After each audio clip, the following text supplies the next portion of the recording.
Biotechnology बच्चों एक ऐसी साइंस है जहां पे हम लिविंग ऑर्गेनिजम्स का इस्तेमाल कर रहे हैं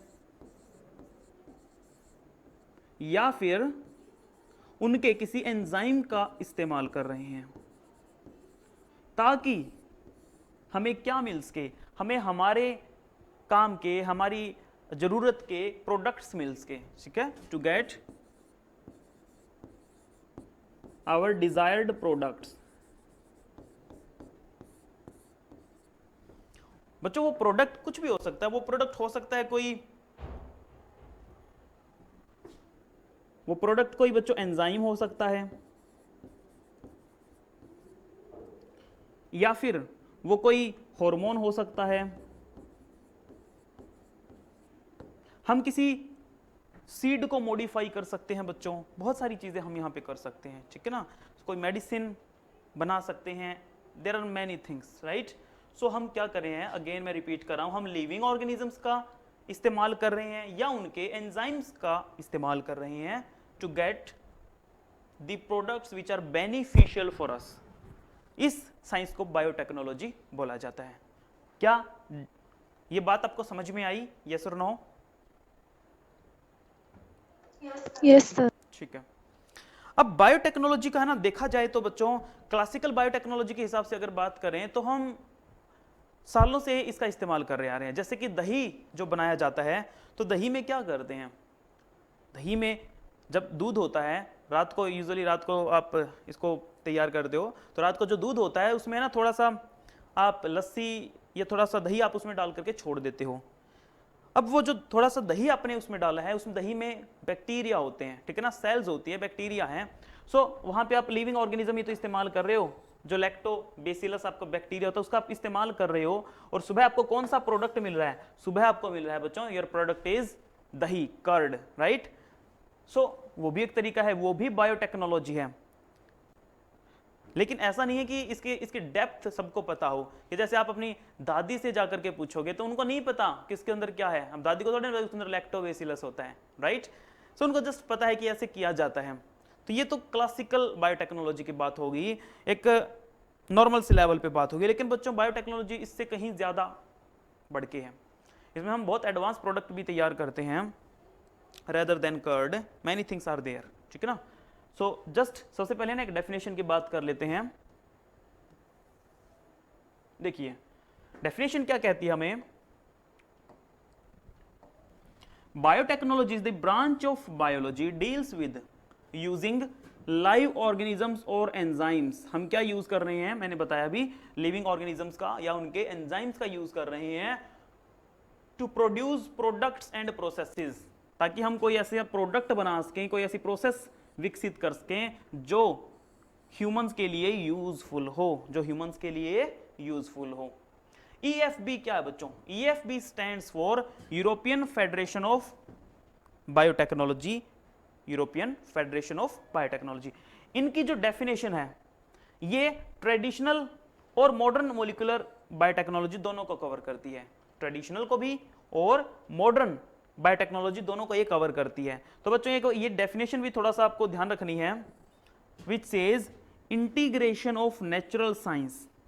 आप नेचुरल साइंस का भी इस्तेमाल कर रहे हो, ऑर्गेनिजम्स का यूज कर रहे हो, सेल्स का यूज कर रहे हो, सेल के किसी पार्ट का इस्तेमाल कर रहे हो, मॉलिक्यूलर एनालॉग्स का इस्तेमाल कर रहे हो, किसी मतलब किसी स्ट्रक्चर वगैरह की बात हो रही है, ताकि आपको मिल सके प्रोडक्ट्स या सर्विसेज। तो कुल मिला के कहानी फिर वहीं पे आ जाती है कि आपको क्या चाहिए, आपको अपने फायदे के प्रोडक्ट्स चाहिए, जिसके लिए आप सेल्स का या माइक्रोब्स का इस्तेमाल कर रहे हैं। This is biotechnology. क्या डेफिनेशन सबको क्लियर है?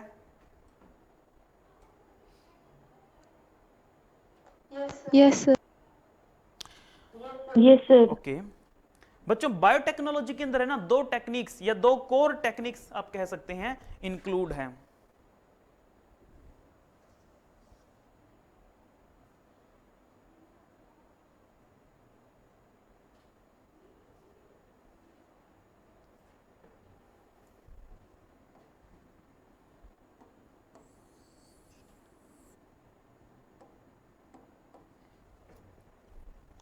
बायोटेक्नोलॉजी में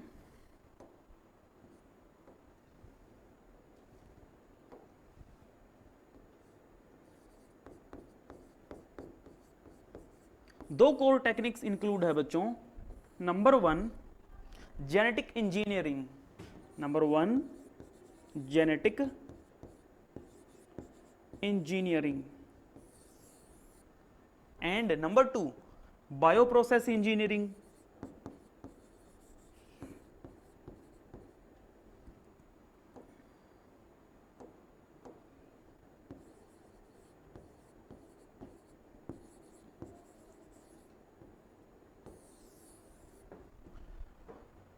जेनेटिक इंजीनियरिंग में आप रिकॉम्बिनेंट डीएनए बना रहे हो। जेनेटिक इंजीनियरिंग में आप क्या तैयार करते हो, यहां पे you are preparing recombinant DNA. हम बात करेंगे अभी कि रिकॉम्बिनेंट डीएनए कैसे बनाया जाता है। इन शॉर्ट हम क्या करते हैं, मान लो कोई हमें जो भी प्रोडक्ट चाहिए है, उस प्रोडक्ट से रिलेटेड जो भी जीन अवेलेबल है, हम उस जीन को लेंगे डीएनए से, और उस जीन को हम एक वेक्टर के अंदर इंट्रोड्यूस कर देते हैं। जब जीन, हमारा डिजायर्ड जीन वेक्टर के साथ जुड़ जाता है, अब इस ओवरऑल डीएनए को हम बोलते हैं रिकॉम्बिनेंट डीएनए। मैं समझाऊंगा अभी बोर्ड पे, तो टेंशन लेने की जरूरत नहीं है। In simple words, genetic engineering में हम रिकॉम्बिनेंट डीएनए प्रिपेयर कर रहे हैं। बच्चों रिकॉम्बिनेंट डीएनए तो हमने सिंथेसाइज कर लिया, लेकिन एक चीज का विशेष ध्यान रखना पड़ेगा, बायोप्रोसेस इंजीनियरिंग। इसका मतलब क्या है, इसका मतलब बिल्कुल सीधी सी भाषा में सफाई का ध्यान रखना पड़ेगा, ठीक है ना। क्योंकि अगर बच्चों ये जो डीएनए से रिलेटेड एक्सपेरिमेंट्स होते हैं या फिर जो माइक्रोब से रिलेटेड एक्सपेरिमेंट्स होते हैं ना, इनमें कंटामिनेशन के चांसेस बहुत रहते हैं। फॉर एग्जाम्पल, अगर मान लो आप ओपन में, अब मान लो आपके सामने टेबल है और आप जस्ट टेबल के ऊपर ही शुरू हो गए, एक्सपेरिमेंट करना शुरू कर दिया, ठीक है, और आप अपने डीएनए के ऊपर एक्सपेरिमेंट कर रहे हो, अपनी किसी माइक्रोब के ऊपर एक्सपेरिमेंट कर रहे हो, तो आपको पता है कि हवा के अंदर इतने सारे माइक्रोब्स हैं कि अगर आप ऐसे ओपनली एक्सपेरिमेंट करोगे ना, तो कोई ना कोई अनवांटेड जो माइक्रोब है वो आपके एक्सपेरिमेंट में घुस जाएगा। अब आप बनाना कुछ चाहते हो, बनने कुछ और, तो ये कंटामिनेशन नहीं आनी चाहिए, ठीक है ना। तो जब भी आप डीएनए, आरएनए, प्रोटीन, एंजाइम्स, इनके ऊपर एक्सपेरिमेंट कर रहे हो ना, आपको ध्यान रखना पड़ेगा सफाई का। आपको ध्यान रखना पड़ेगा कि आपको एक ऐसा एनवायरनमेंट बना करके रखना है जहां पे कोई भी कंटामिनेशन क्रिएट ना हो, ठीक है ना। स्टेराइल एनवायरनमेंट बोलते हैं इसको बच्चों, क्या बोलते हैं, स्टेराइल एनवायरनमेंट, और you can say contamination free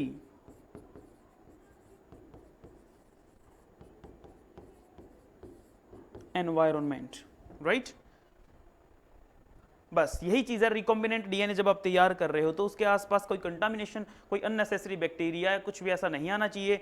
और बच्चों ऐसा करने के लिए ना हमारे पास कई तरह की मशीनें होती हैं, जैसे कि लैब में एक मशीन होती है जिसे बच्चों लेमिनार एयर फ्लो बोला जाता है, ठीक है ना। तो लेमिनार एयर फ्लो के अंदर है ना, क्या करते हैं, जो भी बैक्टीरिया, फॉर एग्जांपल एक ट्यूब से दूसरी ट्यूब में बैक्टीरिया को ना ट्रांसफर करना है, तो आप खुले में नहीं करोगे, आप उस चैम्बर के अंदर हाथ डालते हो। एक बड़ा सा चैम्बर है ग्लास का, शीशे में आपको सब कुछ दिख रहा होता है, और आप उसमें ऐसे हाथ डालोगे, दोनों हाथ, और जो भी ट्यूब्स है आपकी बैक्टीरिया वाली, वो ट्यूब्स उसके अंदर जाने के बाद ही आप ओपन करोगे, ठीक है। ओपन करने के बाद आपको एक ट्यूब से दूसरी ट्यूब में जो भी ट्रांसफर करना आप ट्रांसफर कर दोगे, अंदर ही उसको लॉक करोगे और फिर अपने हाथों को बाहर निकाल लेते हो। इस तरीके से ना एक्सपेरिमेंट किए जाते हैं। So is it clear about bioprocess engineering? Yes. ठीक है। So we are just trying to avoid contamination, to avoid unwanted microbes in your experiment. Okay. आगे बढ़ते हैं। देखिए बच्चों, बायोटेक्नोलॉजी से ना आपको क्या क्या प्रोडक्ट मिलेंगे, बहुत सारी चीजें बनाई जा सकती है। और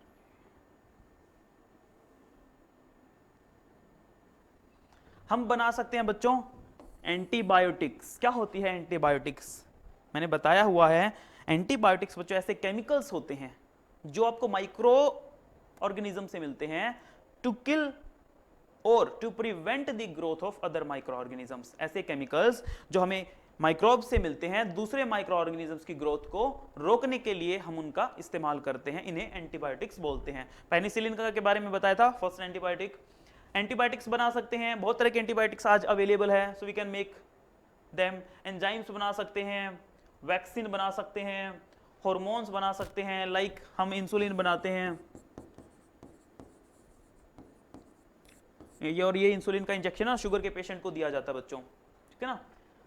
कौन कौन सी प्रोसेसेस इसमें इंक्लूड होती है? सो यहां पे इंक्लूड है बच्चों in vitro fertilisation, test tube baby. Reproductive health वाले में सीखा था हमने टेस्ट ट्यूब बेबी के बारे में, ठीक है। हम जीन सिंथेसिस कर सकते हैं, डीएनए वैक्सीन्स बना सकते हैं, very very advanced vaccines, DNA vaccines. हम बच्चों किसी डिफेक्टिव जीन को, किसी खराब जीन को ठीक कर सकते हैं, ठीक है ना। तो इसमें एक अगले चैप्टर में डिफेक्टिव जीन को लेकर के एक केस आएगा बच्चों, दैट इज एडीए डेफिशिएंसी का केस है। वहां पे मैं सिखाऊंगा कि कैसे एक जीन खराब हो जाता है और कैसे उसको करेक्ट किया जाता है। तो ये चीजें, ये प्रोसेसेस हम परफॉर्म कर सकते हैं बायोटेक्नोलॉजी में। अब हमें यह सीखना है कि रिकॉम्बिनेंट डीएनए कैसे बनाया जाता है। तो बच्चों देखिए, ये दो साइंटिस्ट हैं, एक है हर्बर्ट बोयर और दूसरे साइंटिस्ट का नाम है स्टैनले कोहेन। हर्बर्ट बोयर और दूसरी तरफ कौन है? Stanley Cohen. ये दोनों साइंटिस्ट दो अलग अलग यूनिवर्सिटी में पढ़ रहे हैं। ये दोनों साइंटिस्ट दो अलग अलग यूनिवर्सिटीज में पढ़ रहे हैं, एक दूसरे को नहीं जानते हैं, एक दूसरे से कोई लेना देना नहीं है। एक दिन क्या होता है बच्चों, ये दोनों साइंटिस्ट एक प्रेस कॉन्फ्रेंस में मिलते हैं और ये दोनों अपने अपनी रिसर्च के बारे में वहां पे एक्सप्लेन कर रहे होते हैं। तो वहां पे इनको लगता है कि इनकी जो रिसर्च है ना, वो एक दूसरे की रिसर्च को सुनते हैं, शाम को डिनर पे मिलते हैं और बोलते हैं कि यार हम दोनों की रिसर्च है ना, मिलके अगर हम इस चीज को जोड़ दें तो ये कुछ नया कर सकते हैं। उसके बाद में ये दोनों अपनी अपनी नॉलेज को, अपनी अपनी रिसर्च को कंबाइन करके फाइनली जनरेट करते हैं रिकॉम्बिनेंट डीएनए। कैसे जनरेट करते हैं आइए समझते हैं।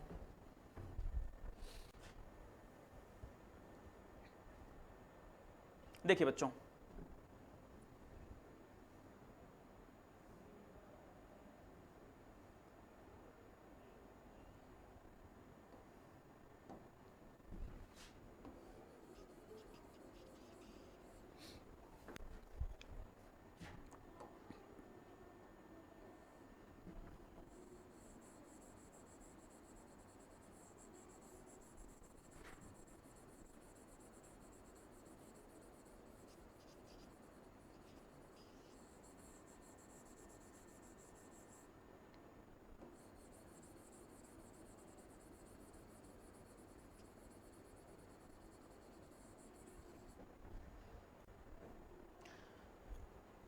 जो बोयर है, बोयर ने जब ये रिसर्च कर रहे थे तो इनको पता चला बच्चों एक स्पेशल एंजाइम के बारे में जिसका नाम है रेस्ट्रिक्शन एंडोन्यूक्लियेज।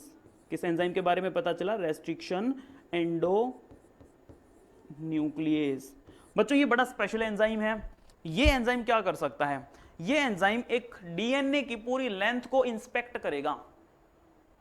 ध्यान से सुनिए क्या करता है, कैसे काम करता है। सबसे पहले ये एंजाइम एक डीएनए की पूरी लेंथ को समझेगा, इंस्पेक्ट करेगा, उसके बाद उसमें स्पेसिफिक सीक्वेंसेस को पहचान के वहां पे कट लगा देता है।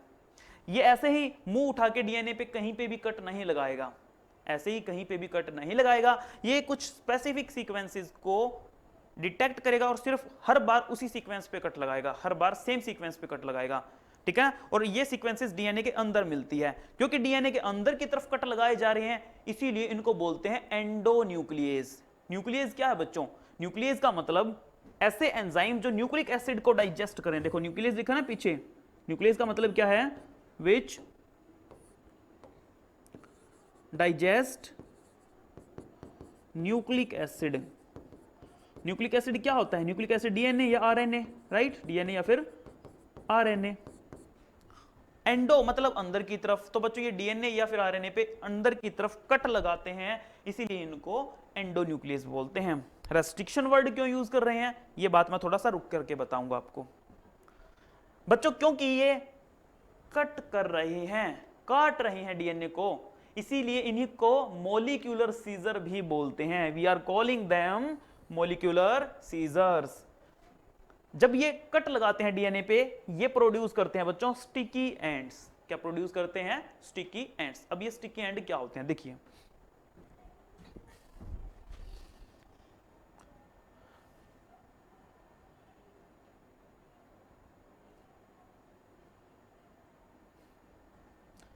इस डायग्राम में समझाता हूं बच्चों। ये देखो,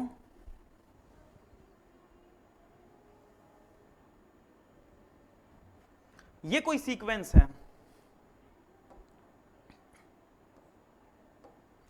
यहां पे कोई सीक्वेंस है GAATC, GAATC, ठीक है ना, डीएनए के अंदर एक सीक्वेंस है।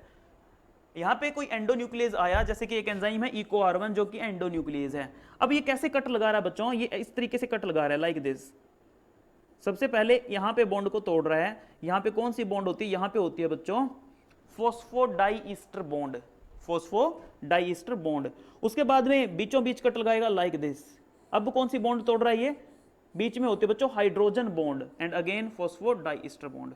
तो इस तरीके से कट लगाएगा, और जब इस तरीके से कट लगाएगा बच्चों तो ये डीएनए स्ट्रैंड ऐसे सेपरेट हो जाएंगे, लाइक दिस, ठीक है ना। और अब यहां पे आप कोई और जीन आराम से चिपका सकते हो, ठीक है। सो ये अलग होने के बाद आपको कुछ ऐसा दिखाई देगा, समथिंग लाइक दिस।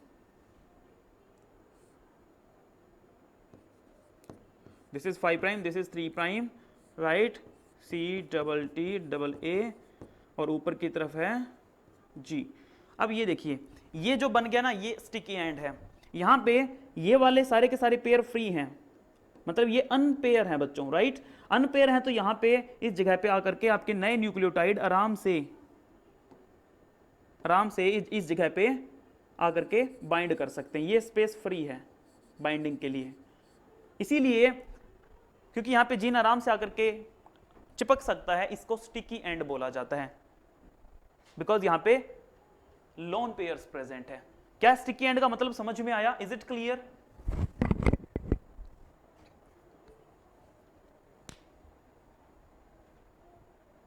सर एक बार दोबारा रिपीट कर। यस, देखिए,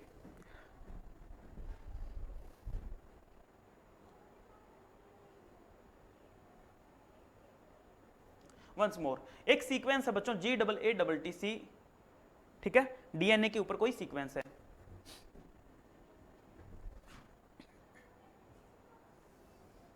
इसको साइड करो, सुनो, दिस इज योर डीएनए, ठीक है। यहां पे कोई सीक्वेंस है like this, GAATC, and similarly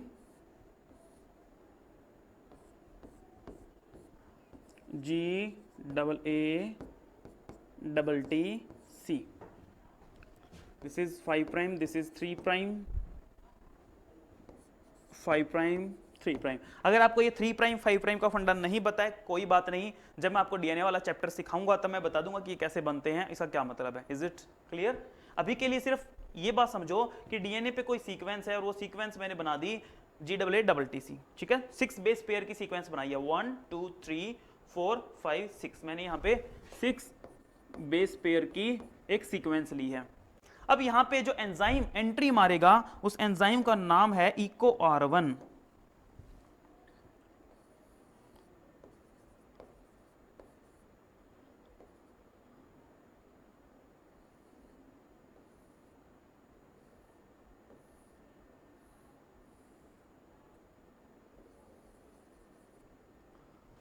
ये मैंने एक एंजाइम बनाया, दिस इज EcoR1।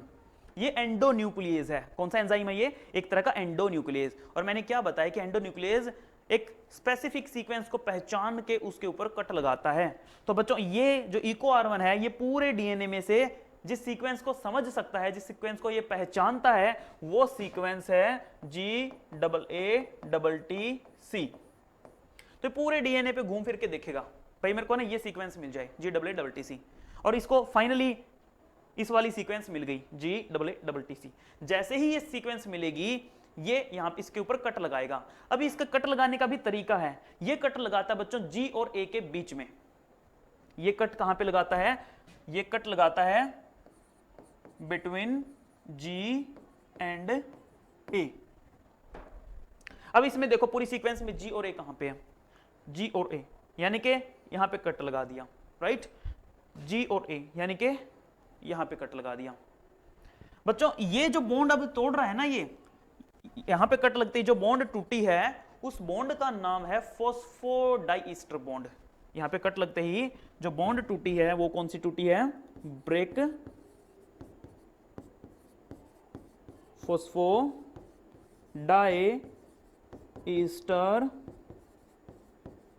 बॉन्ड। ये बात समझ में आ गई? Is it clear? यस। अब देखो, अभी तो इसने सिर्फ एक बॉन्ड तोड़ी है, अब ये बीच वाली बॉन्ड भी तोड़ेगा। अब ये इन बॉन्ड्स को तोड़ेगा, ये जो बीच में है, तो ये ऐसे करके लाइक दिस। और ये बॉन्ड, ये कौन सी बॉन्ड है? ये हाइड्रोजन बॉन्ड है बच्चों, तो ये हाइड्रोजन बॉन्ड को तोड़ता जा रहा है लाइक दिस। ये थी फॉस्फोडाइईस्टर बॉन्ड, और ये बीचों बीच जो ये बॉन्ड्स हैं, दीज आर हाइड्रोजन बॉन्ड्स।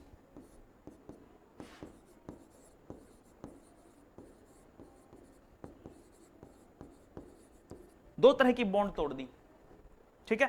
अब ये बॉन्ड जब टूटेगी तो ये दोनों जो स्ट्रैंड थे वो एक दूसरे से ना अलग अलग हो जाएंगे। मान लीजिए ये स्ट्रैंड ऐसे थे, बीच के बॉन्ड टूटते ही ये स्ट्रैंड अलग अलग हो गए हैं, ओके। अब अलग होने के बाद ये स्ट्रैंड आपको कैसे दिखाई देंगे? Now you will see something like this.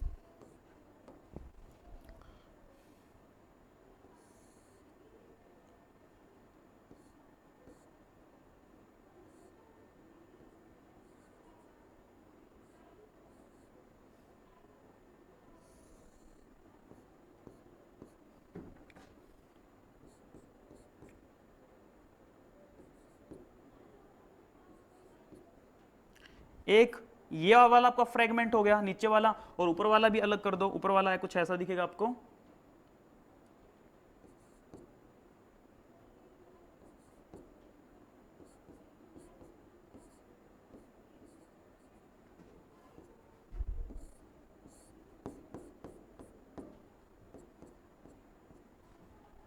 Something like this, ठीक है। सो मैंने जस्ट इनको बीच में से ना, यहां से मैंने ऐसे करके ऐसे कट लगवा दिया, और ये आपका दोनों स्ट्रैंड को मैंने अलग अलग करवा दिया। अब सिर्फ ये जो प्लेस है, ये वाला जो प्लेस है, इसको बोलते हैं बच्चों स्टिकी एंड, क्योंकि कोई और जीन आकर के अब इस पे आराम से चिपक सकता है।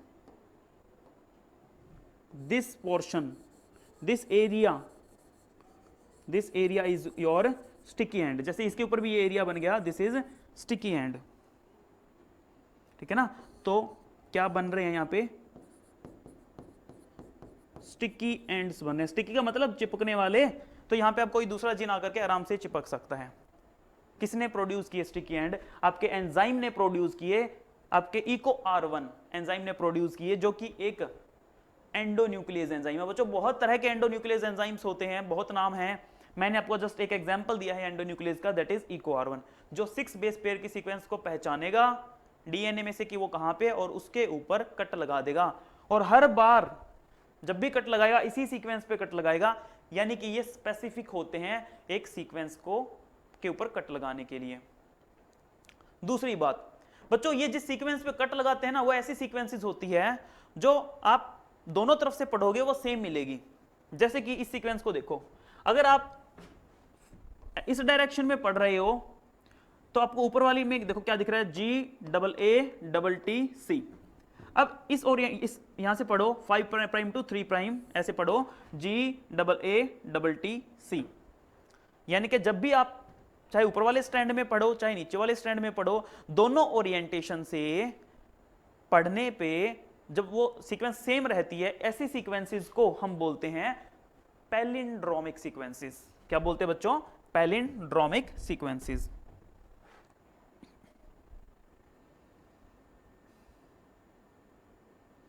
I'm erasing this thing.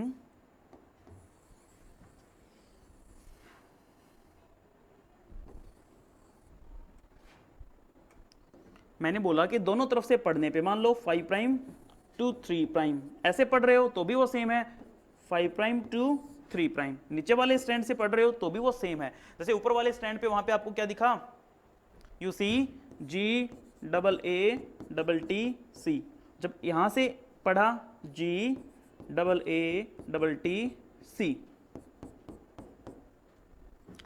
Such sequences are called palindromic sequences. और इनको कौन रिकॉग्नाइज करता है? These are recognized by your very special enzymes endonucleases, recognized by endonucleases. कौन सा एंडोन्यूक्लियस था बच्चों? यहां पे मैंने आपको एग्जांपल दिया कि इस सीक्वेंस को पहचानता है आपका इको R1 एंडोन्यूक्लियस एंजाइम। कौन से वाला? Eco R1 endonuclease enzyme. Is it clear?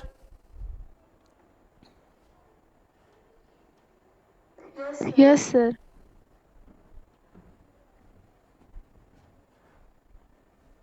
Okay, moving to back.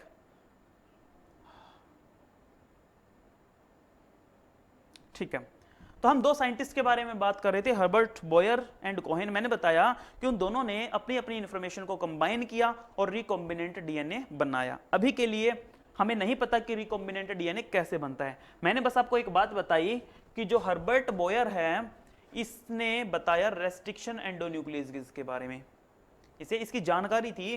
और क्योंकि ये एंजाइम कट लगाता है डीएनए पे, ये इस एंजाइम को बोलता था मोलिक्यूलर सीजर। सीजर मतलब कैंची, जो कि स्टिकी एंड प्रोड्यूस करते हैं, अभी बताया हमने।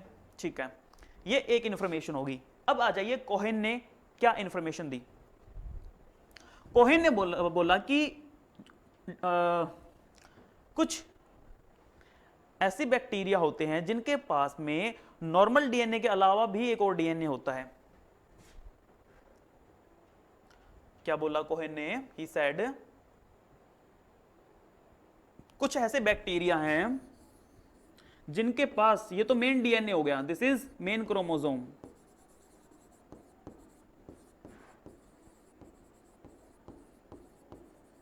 बट बच्चों इस मेन क्रोमोसोम के अलावा भी एक और डीएनए होता है। सबके पास नहीं होता, लेकिन कई बैक्टीरिया के पास ये मिल जाएगा, जो कि छोटा होता है, विच इज स्मॉल। शेप देखो कैसी बनाई मैंने, सर्कुलर,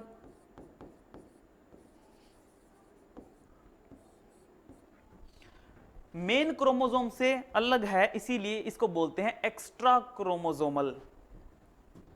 एक्स्ट्रा क्रोमोसोमल डीएनए। बच्चों ये जो मेन क्रोमोसोम है या जो मेन डीएनए है ना, ये सबसे इंपॉर्टेंट होता है। इसके बगैर एक सेल सर्वाइव नहीं कर सकती। अगर आप इसको निकाल दोगे ना, so then cell can't survive.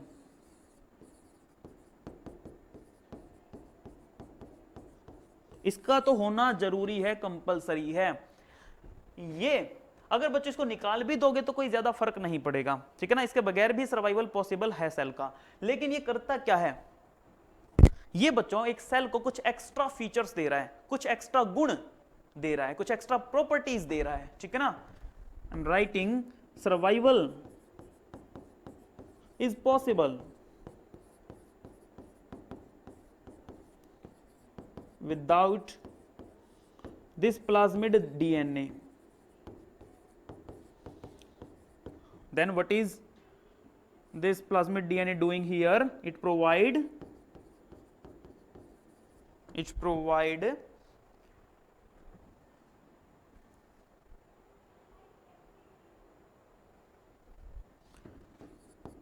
extra features to the cell। Extra feature क्या बच्चों? एक्स्ट्रा फीचर कई तरह का हो सकता है, जैसे कि हो सकता है वो एंटीबायोटिक्स से उस सेल की सुरक्षा कर रहा हूं, एंटीबायोटिक्स से बचा रहा हूं। हो सकता है कि कोई प्लाज्मिड एक सेल को दूसरे बैक्टीरिया के टॉक्सिन से बचा रहा हो।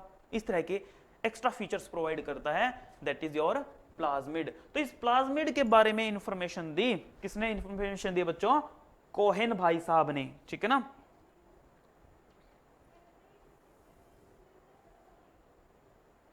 Okay, again come to the diagram. So इन दोनों ने क्या किया? अच्छा, कोहेन बोला कि हम हमारे डीएनए को है ना, हमारे प्लाज्मिड को एक वेक्टर के तौर पे यूज करेंगे। वेक्टर क्या होता है बच्चों? वेक्टर इज लाइक अ बस। फॉर एग्जांपल आपको कहीं पे जाना है, मान लीजिए कि चंडीगढ़ से दिल्ली जाना है, तो आप बस से जा सकते हो, ट्रेन से जा सकते हो, ठीक है ना। तो आप जो भी व्हीकल का इस्तेमाल कर रहे हो वो आपके लिए एक तरह का वेक्टर है, आप उस पर चढ़ रहे हो और जा रहे हो, ठीक है ना, that is like a vector. Similarly बच्चों यहां पे ये जो प्लाज्मिड है, मान लीजिए ये आपका प्लाज्मिड है, इन्होंने क्या किया, प्लाज्मिड को लिया और बच्चों उस प्लाज्मिड के अंदर अपना जो डिजायर्ड जीन था वो डाल दिया। अब अगर इस प्लाज्मिड में डिजायर्ड जीन डालना है तो कैसे डाला जाएगा, ठीक है, कैसे डाला जाएगा। प्लाज्मिड के बारे में इसने जानकारी दे दी, ठीक है, ओके, लेकिन इस प्लाज्मिड में डिजायर्ड जीन कैसे डालेंगे, कम टू नेक्स्ट पेज, वहां पे सिखाता हूं आपको। देखिए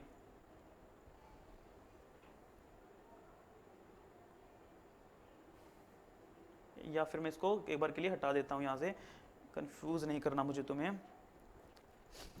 मान लो बच्चों ये है, ले लिया प्लाज्मिड, जिस भी बैक्टीरिया के अंदर प्लाज्मिड था हमने प्लाज्मिड निकाल लिया, और मान लो ये है हमारा डिजायर्ड जीन,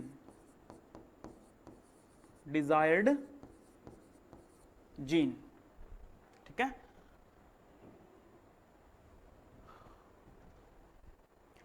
क्योंकि उनको अब उनके पास ना एक ऐसे एंजाइम थे जो स्पेसिफिक पोजीशन पे कट लगा सकते थे, जो सीजर का काम कर रहे थे, उस सीजर की हेल्प से, उस रेस्ट्रिक्शन एंडोन्यूक्लियस की हेल्प से प्लाज्मिड पे उन्होंने कट लगवाया। मान लो यहां पे बच्चों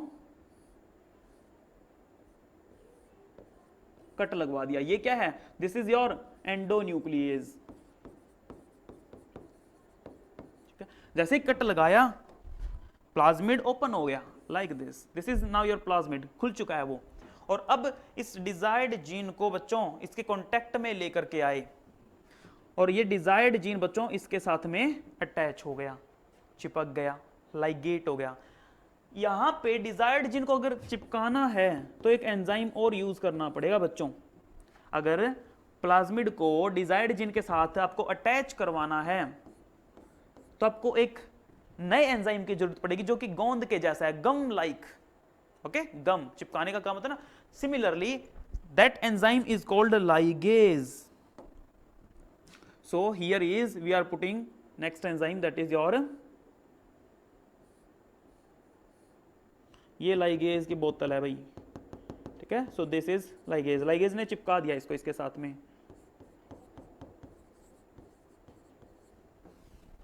एंड फाइनली आपका डिजायर्ड जीन प्लाज्मिड के साथ में अटैच हो चुका है। अब प्लाज्मिड इसको लेकर के होस्ट सेल में चला जाएगा, ठीक है ना। तो ये जो बना आपका, जहां पे desired gene combined with your plasmid, जिसे आप बोलते हो वेक्टर, क्योंकि यही इसको कैरी करेगा। So your desired gene along with this plasmid, ये जाएगा फिर सेल में, होस्ट सेल में। होस्ट सेल डिपेंड करता है कौन कौन सी, कई तरह के होस्ट सेल ली जा सकती है अलग अलग एक्सपेरिमेंट में। आप कोई प्रोकैरियोटिक सेल ले सकते हो, कोई यूकैरियोटिक सेल ले सकते हो। मान लो कि आपने ई कोलाई बैक्टीरिया यहाँ पे एज ए होस्ट सेल ले लिया, और उसके अंदर आपका अब जो ये प्लाज्मिड था ये चला गया, this is your plasmid and this is your desired gene, ठीक है ना। तो ये जो था ये कंप्लीट, इसे क्या बोलते हैं, जो हमने बनाया प्लाज्मिड के अंदर डिजायर्ड जीन डाल करके जो ये बना, इसी ही को ही बोलते हैं रिकॉम्बिनेंट डीएनए। क्या बोला जाता है बच्चों, रिकॉम्बिनेंट डीएनए। सो ये रिकॉम्बिनेंट डीएनए किसने बनाया, सबसे पहले Boyer and Cohen, Herbert Boyer and Stanley Cohen, दोनों ने अपनी अपनी इंफॉर्मेशन का इस्तेमाल करके और फर्स्ट रिकॉम्बिनेंट डीएनए इस तरीके से बनाया है।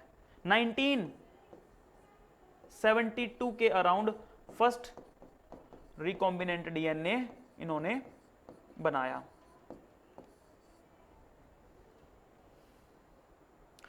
Is it clear?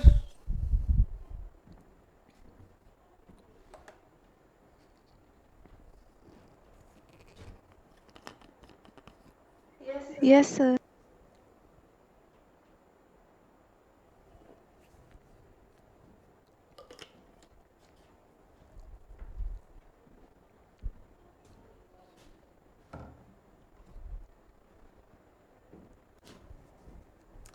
चलिए जी,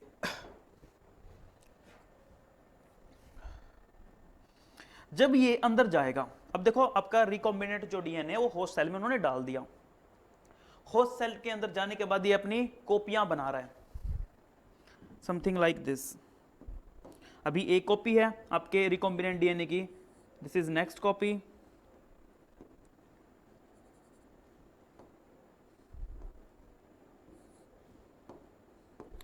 लाइक दिस। इस तरीके से इसकी अब कॉपियां बनती जा रही है। अब ये कॉपियां कितनी बन सकती है ये डिपेंड करता है, हर प्लाज्मिड की अलग अलग कैपेसिटी होती है, ठीक है ना, कोई 50 बना सकता है, कोई 100, कोई 150, अलग अलग कैपेसिटी होती है। खैर अंदर जाने के बाद ये अपनी कॉपीज बना रहा है, अपने क्लोन्स बना रहा है, इस चीज को बोलते हैं बच्चों जीन क्लोनिंग। क्या बोलते हैं? Gene cloning. तो क्या जीन क्लोनिंग का कंसेप्ट समझ में आया? जीन क्लोनिंग अगर आपको करवानी है तो सबसे पहले ना आपको रिकॉम्बिनेंट डीएनए बनाना पड़ेगा और उसके बाद में उसको डालना पड़ेगा एक होस्ट सेल के अंदर। होस्ट सेल आपकी कोई प्रोकैरियोटिक सेल हो सकती है जैसे कि इकोलाई, या कोई यूकैरियोटिक सेल भी हो सकती है बच्चों जैसे कि यीस्ट सेल। यहां तक कोई डाउट है तो बताइए। No sir. ओके रनीश, समझ आ गया आपको? Yes sir. ठीक है,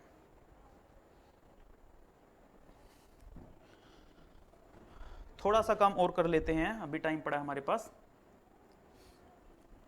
देखो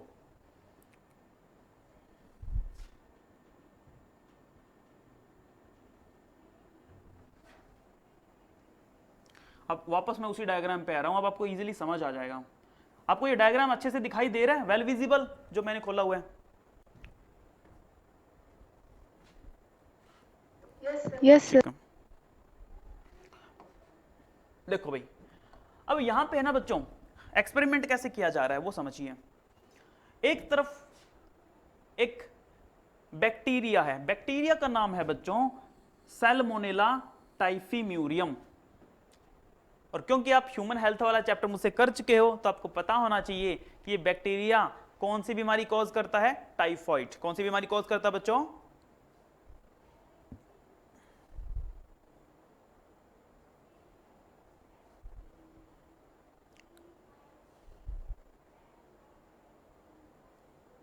अरे बोल जाओ।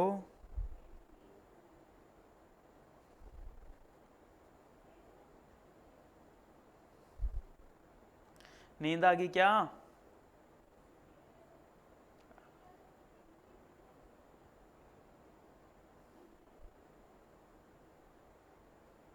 नहीं बताओगे? चलो भाई, टाइफाइड कॉज करता है और टाइफाइड के लिए बच्चों जो टेस्ट था वो था विडाल टेस्ट। खैर